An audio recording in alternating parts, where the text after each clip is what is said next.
నమస్తే. చాలా మంది నా ఓపీకి పురుషాంగం ముందర చర్మము చిన్నగా అయిందని వస్తుంటారు. ఈ రోజు ఈ టాపిక్ గురించి కొద్దిగా డీటెయిల్ గా తెలుసుకుందాం. జనరల్ గా పురుషాంగం మీద చర్మము సన్నగా అవుతుంది అని అంటే దాన్ని పైమోసిస్ అని అంటాము. చాలా మందికి పైమోసిస్ ఉన్నా కూడా దాని వల్ల ఏమి ఇబ్బంది ఏమి ఉండదు.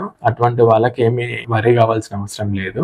ఈ పైమోసిస్ వల్ల రికరెంట్ గా ఇన్ఫెక్షన్స్ రావడము, దాని వల్ల ప్రాబ్లమ్స్ వచ్చినప్పుడు మాత్రమే ట్రీట్మెంట్ తీసుకోవాలి. ఐదర్ మెడికల్ మేనేజ్మెంట్ అంటే మందులు వాడుకోవడము, ఒకవేళ మందులతో కూడా తగ్గుతలేదు అన్నప్పుడు మాత్రం దాన్ని సర్జరీ చేయాలి. సర్జరీ అనేది సర్కంసిషన్, దీని తెలుగులో సుంతి ఆపరేషన్ అంటాము, హిందీలో కాటన్ అంటాము. ఈ ఆపరేషన్ చేసుకుంటే ఈ ఇన్ఫెక్షన్స్ నుంచి బయటపడచ్చు. కొంతమంది పైమోసిస్ కి రికరెంట్ ఇన్ఫెక్షన్స్ వచ్చినా సర్జరీ చేయకుండా నెగ్లెక్ట్ చేస్తుంటారు. నెగ్లెక్ట్ చేసిన వాళ్ళకి కొందరిట్లో చర్మం అనేది వెనకకి వచ్చినప్పుడు మళ్ళీ ముందరికి రాకుండా అక్కడ బ్లాక్ చేస్తూ ఉంటది. దీన్ని పారాపైమోసిస్ అనే కండిషన్ అంటారు. పారాపైమోసిస్ కి ట్రీట్మెంట్ అంటే సర్జికల్ మేనేజ్మెంటే, ఎమర్జెన్సీ సర్కంసిషన్ సర్జరీ చేయాల్సిందే. మీకు పైమోసిస్ వస్తే దాన్ని నెగ్లెక్ట్ చేయకుండా మీ దగ్గరలో ఉన్న యూరాలజిస్ట్ ని కలిసి దానికి సంబంధించిన సరైన ట్రీట్మెంట్ తీసుకోండి.